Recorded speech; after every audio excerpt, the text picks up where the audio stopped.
Hello everybody and welcome back to another video. In this video I'm going to show you how you can buy land in OpenTTD.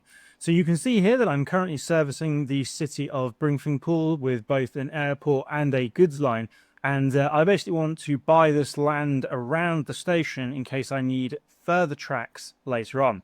Now, in order to do that, I'm just going to come over to the landscaping tool here, and in the landscaping tool, you will see that there is a purchase land for future use button. If I select this, I can go ahead now and buy land around this station. So you can see that I currently have this land with this little pink check mark on it, this little pink icon, and that basically means that I now own this land. It prevents the city from building on it. It prevents other players as well from building on it. If I want, I can also hold down my left mouse button and mass select land on that basis as well. Do be aware, quick tip on this, that if you are buying land around a city, it will affect your reputation. So you can see I've gone down to mediocre there already because I have basically removed trees by buying land. And of course, the cities do not like it when you remove the local trees. So do be aware of that when you are buying trees. But that is how you buy land in OpenTTD. I hope that this tutorial has helped.